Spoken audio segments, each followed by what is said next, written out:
The air inside the officers' club hung thick, a heavy, expensive blend of old money, polished oak, and the faintest ghost of high-grade cigar smoke clinging to the velvet drapery. It was a smell that spoke of quiet power, a scent too refined to be found in any enlisted bar, a subtle chemical reminder that every decision made within these walls carried the weight of continents and careers. The lighting was low, amber, designed to flatter the expensive scotch and hide the subtle exhaustion lines around the eyes of men and women who hadn't slept soundly since their last deployment rotation. It was a camouflage of comfort, a deliberate attempt to soften the jagged edges of a life lived on the cusp of chaos. And then there was Lieutenant Jax Riley. Jax didn't smell like the club. He smelled like expensive, aggressive cologne, a synthetic, manufactured confidence that cut through the aged leather and wood. He was 26, built like a blueprint for modern war, all sharp angles and restless energy, his dress blues immaculate, pressed with razor sharpness, radiating the certainty of a man who'd been told his entire life that he was destined for greatness. He was standing near the bar, talking too loudly about a training exercise, punctuating his anecdotes with a forced barking laugh that echoed crudely off the sound-dampening walls. He had arrived only 30 minutes prior, yet already his presence felt like an unwelcome draft in a meticulously temperature-controlled room. The old guard, the colonels and majors nursing their single malt whiskeys, cast quick, irritated glances in his direction, their expressions communicating a universal, silent thought. Rookies. But Jax wasn't looking at them. His gaze had locked onto the far corner booth, the prime real estate of the establishment, usually reserved only by explicit tradition or unspoken rank. Seated there was a woman. She was an anomaly. Not because she was female, there were several senior officers present, but because of her absolute stillness. She was Evelyn Thorne, though Jax didn't know her name. He only saw the silhouette of elegance, tailored charcoal suit, the fabric subtly catching the ambient light, expensive shoes barely visible beneath the table's fringe, and a silver bracelet that caught the light only when she delicately lifted her crystal glass. Her hair, the color of wet sand, was pulled back severely, exposing the clean, powerful line of her jaw. She was not beautiful in the typical, soft way. She was striking, almost intimidatingly composed, possessing the kind of mature authority that required no uniform or insignia to declare itself. She was reading. A physical book, not a tablet. Its cover a muted, academic gray, resting open on the dark wood. She held her glass of amber liquid, a neat pour, definitely not a cocktail, and occasionally she would sip, her eyes never lifting from the page. To Jax, her stillness was an invitation, her solitude, a challenge. He interpreted her quiet confidence as boredom, her reserved demeanor as a high fence waiting to be climbed by the most persistent, most charming suitor. He saw himself as that suitor. He saw a trophy. He waited for a breath, smoothing the lapels of his uniform jacket with meticulous care, catching his own reflection in a nearby framed portrait of a long-dead commandant. He flashed himself the kind of blinding practice smile that had worked on every civilian girl he'd encountered since OCS. He took one last, deep breath of manufactured courage and started his approach, his polished leather shoes clicking sharply on the imported marble floor. Every sound he made seemed amplified in the hushed environment. He stopped directly beside her table. The scent of his cheap, aggressive cologne, now mixed with the adrenaline of the pursuit, wafted over her subtle, clean aroma. "Excuse me, Commander," Jax said, using the lowest rank he thought appropriate for someone in this section of the club. His voice pitched slightly too high, intended to be charming, landing instead as grating. Evelyn Thorne did not look up. She did not twitch. The only sign that she had registered his presence was the slow, measured pause before she turned the page of her book. The tiny, almost imperceptible shh of the paper was louder than his voice had been. "I apologize for the interruption," Jax continued, convinced that this subtle rebuff was merely part of the ritual, the necessary resistance before the surrender. He leaned closer, violating her personal space with the ease of a man accustomed to getting his way. "But I have to say, seeing a woman of such obvious poise and depth sitting alone in this zoo, it's a crime against social interaction." He paused, expecting the polite laugh, the shy lowering of the eyes. What he got was the continued silence of the grave. Evelyn finally raised her eyes. They were a startling icy gray, flat and completely devoid of emotion. They registered him not as a handsome young officer, but as an object, a particularly loud piece of furniture that had suddenly appeared within her periphery. She did not smile. She did not frown. She simply looked at his chest, settling her focus on the 2 gold bars that marked his rank. Lieutenant, junior grade perhaps, barely wet behind the ears. "Can I help you, Lieutenant?" she asked, her voice a low, gravelly alto, utterly neutral, like the voice of a drone operator thousands of miles away. It had no inflection of interest or dismissal, merely the sound of someone performing a mandatory duty. Jax took this as his cue. "Only if you let me buy you a proper drink. This water you're sipping looks lonely. Allow me to introduce myself. Lieutenant Jax Riley, just transferred in from Quantico. We should celebrate my arrival, don't you think?" He pulled out the chair opposite her, a clear breach of etiquette in this club, which demanded permission before intruding on a reserved table, and sat down without waiting for an invitation. He placed his elbows squarely on the table, invading the small, sacred zone of her personal space. Evelyn Thorne's composure did not break, but something tightened around her eyes, a minute tension that spoke volumes to anyone who understood the language of threat response. Jax, of course, did not understand that language. He only understood conquest. "I appreciate the offer, Lieutenant Riley," she said, her words carefully measured, each syllable distinct. "But I am not lonely, and this is not water, and I am not interested in celebrating your arrival." Her bluntness barely registered with him. He was accustomed to parsing veiled resistance. He interpreted her refusal as high standards, something he was eager to meet. "Come on, ma'am, it's the officers' club. We're supposed to relax. Let the tension out," he said, injecting a lazy, practiced familiarity into his tone. He leaned forward, attempting intimacy. "I see you're reading something heavy. Need a distraction?" "I'm an excellent distraction. Ask anyone."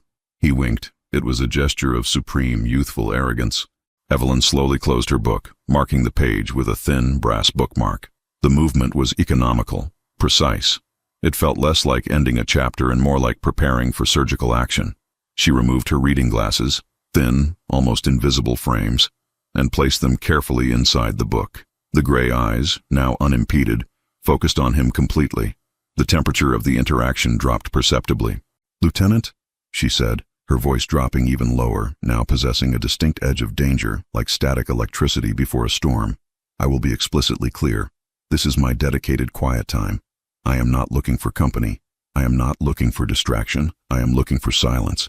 Your persistence is rapidly moving from merely annoying to officially disruptive." Jax laughed, the forced, aggressive bark again. "Disruptive? Lighten up, Commander. What are you? An auditor? Look, let me get that waiter over here. We need refills. Mine's a double bourbon neat. What are you drinking, Scotch? Is this a Macallan 18? Let's make it 2. He didn't wait for her reply. He scanned the room imperiously, his hand raised. He spotted the closest attendant, a man in a perfectly tailored dark vest and crisp white shirt, tending to the nearby bar station.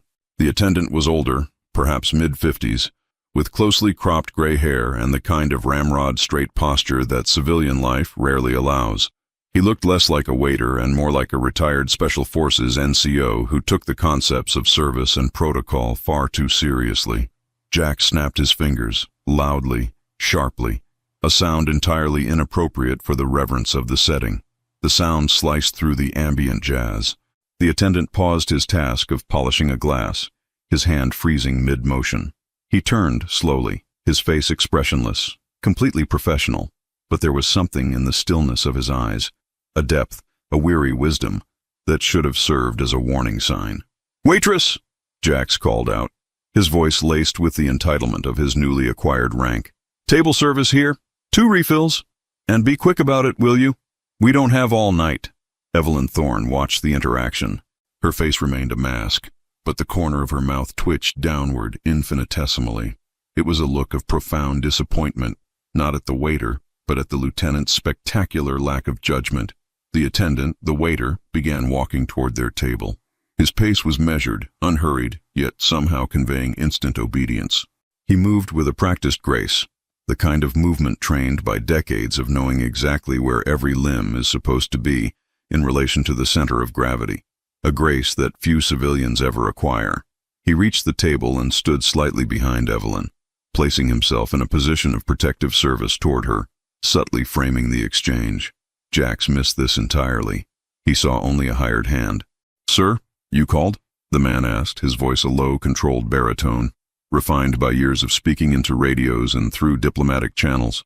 Yes, I called, Jack said, leaning back confidently. Listen up.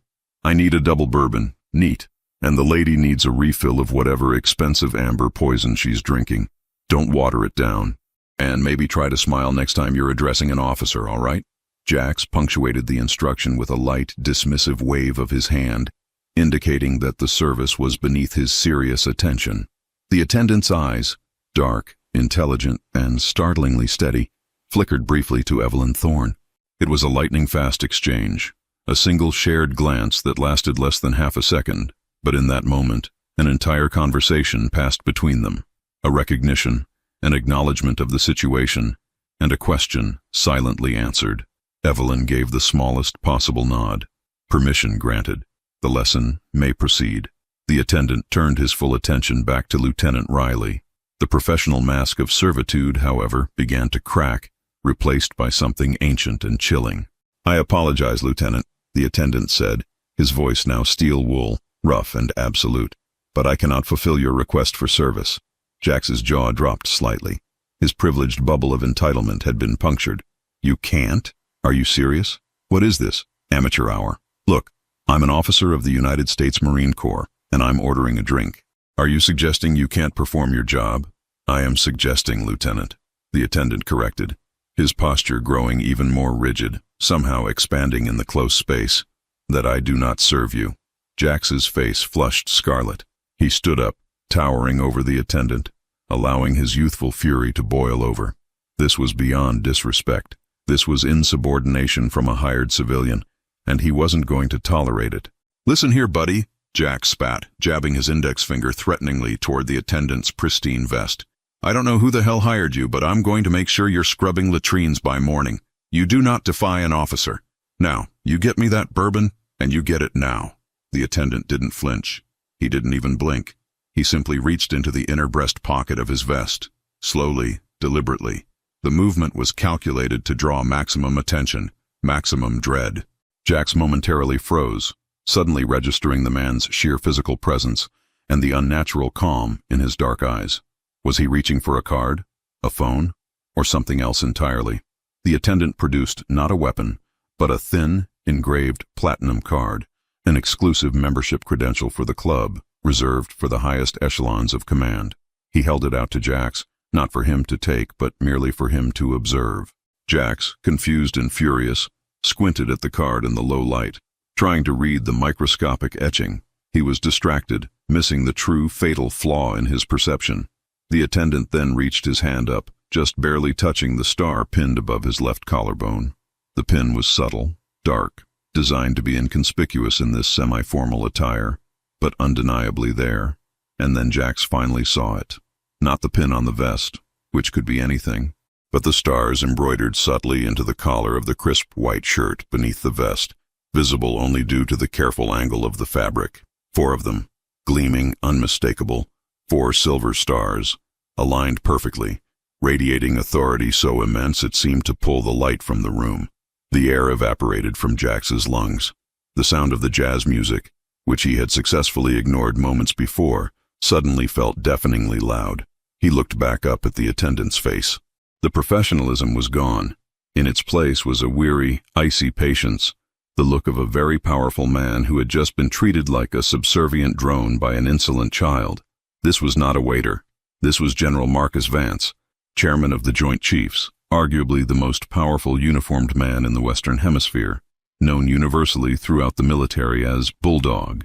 He was in his rare, cherished off-duty uniform of the club, meant to blend in, meant to demand respect through presence, not stripes. And Jax Riley, a 2-bar lieutenant who barely knew which end of a map was up, had just snapped his fingers at him and ordered him to smile. The general didn't need to say a word. The raw terror blooming on Jax's face was sufficient communication. In the ensuing absolute silence that had descended upon the entire club, because the moment the general's rank was revealed, every officer within earshot had frozen mid-sip, mid-sentence. General Vance slowly pivoted on his heel. He didn't look at Jax again. Jax Riley had ceased to exist as anything other than a monumental error. General Vance walked the short distance back to the service bar, his movement now imbued with an undeniable heavy command presence. He ignored the professional club bartender, who had just stepped back against the wall, pale with apprehension. The general picked up the specific bottle of amber liquid, the Macallan 25, the club's finest, reserved for commanders, and poured a perfect measure into Evelyn Thorne's glass. He picked up a polished crystal tumbler, not touching the rim, and carried it back to the table. He didn't hand the glass to Evelyn. He gently set it down in the exact spot where her previous drink had rested. It was an act of personal, respectful service that spoke of long-standing familiarity and profound deference. Evelyn Thorne, still seated, still impeccably composed, finally acknowledged the man who had been called a waitress. She met General Vance's eyes and gave him a faint, almost imperceptible salute with her index finger as she wrapped her hand around the chilled crystal. General Vance did not return the salute. Instead, he placed both hands flat on the polished table, leaning slightly forward toward the utterly paralyzed Lieutenant Riley. His voice, when it came, was not a shout or a growl.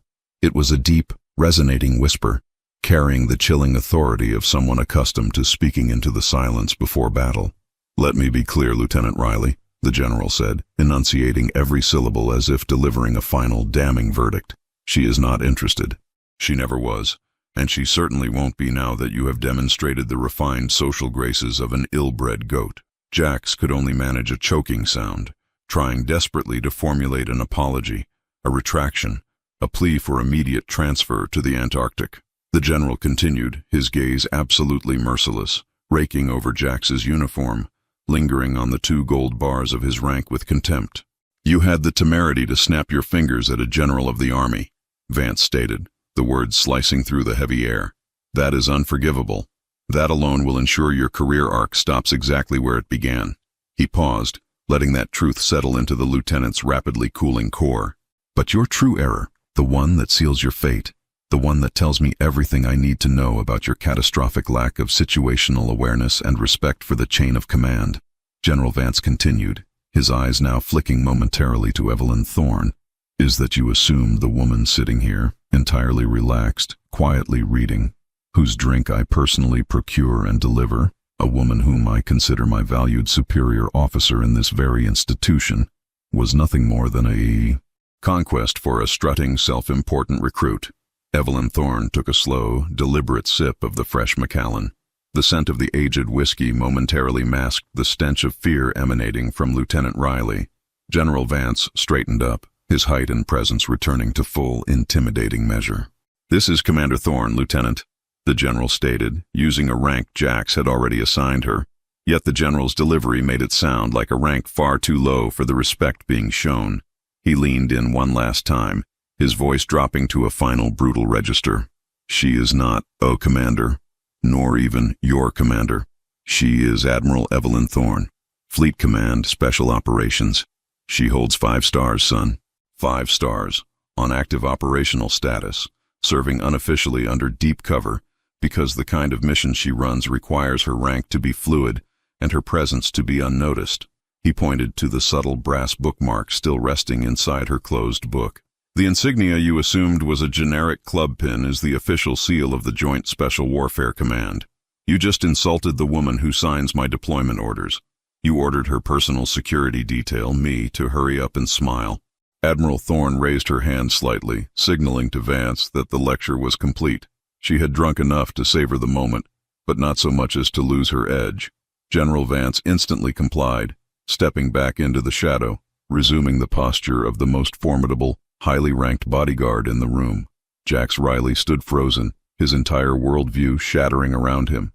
Admiral Thorne, 5 stars, Fleet Command. She was one of the most mythic, ghost-like figures in the modern military apparatus, the architect of operations that entire battalions only read about in sanitized debriefs. She was the one they called Viper 1 in hushed tones, the rumored genius who had restructured global counter-terror doctrine, and he had tried to hit on her, using a pickup line about her being lonely. The humiliation was absolute, total, crushing. His career hadn't just ended, it had been detonated. Admiral Thorne finally looked directly at him, a flicker of something almost pitying in her gray eyes, though it was quickly replaced by cold finality. "Lieutenant Riley," she said, her voice now containing a specific, quiet authority that echoed across the profound silence of the club. You have mistaken silence for weakness, and civilian clothes for lower rank. In the operational theater, such a catastrophic failure of judgment would lead to mass casualties. She reached out and picked up her book, slipping the thin reading glasses back onto the bridge of her nose. Her attention was already shifting away, the lesson delivered and digested. "General Vance," she murmured, without looking at him. "Admiral," the general replied instantly, acknowledging her implicit command. "Please ensure that the lieutenant understands that I find his lack of respect for established hierarchy deeply disturbing. Recommend immediate review of his fitness for duty, effective now. And General, next time, please let them snap the fingers one more time. The sound is quite clarifying." General Vance gave a single sharp nod that could have shaken mountains. "Understood, Admiral. My apologies for the incomplete lesson." Admiral Thorne took one last sip of her Macallan 25, setting the glass down with a soft, final thud. She rose slowly from her seat, a movement of such innate dignity that it seemed to make the room shrink. She did not bother to spare Jax another glance. She walked past the bar, her steps silent on the marble, disappearing through the heavy oak doors, leaving behind the powerful scent of her composure, the aged whiskey, and the lingering sharp smell of Lieutenant Jax Riley's profound, career-ending failure. General Vance remained standing, radiating a calm, controlled menace. He looked at Jax, who was now trembling uncontrollably, sweat beading on his meticulously gelled hair. "You should move, Lieutenant," the general advised, his voice still low, but now carrying the chilling certainty of administrative doom. "I suggest you report to the duty officer and begin drafting your resignation letter. Effective immediately. You don't belong here. You never did." The general waited until Jax Riley stumbled backward, knocked his chair over with a clumsy clatter, and fled the sacred space of the club. Only then did General Vance pick up the fallen chair, straighten it precisely, and wipe the small, dark stain of bourbon from the tabletop that Jax had spilled in his terror. He then walked back to the bar to continue his job as the Admiral's assigned, deeply respected, and occasionally necessary club companion. The silence in the officers' club remained thick, heavy with the weight of the demonstrated hierarchy, a potent lesson delivered through the elegant curve of a crystal glass and the sharp snap of 4 silver stars. If you believe respect is earned by blood and not by rank, type respect in the comments. Ye.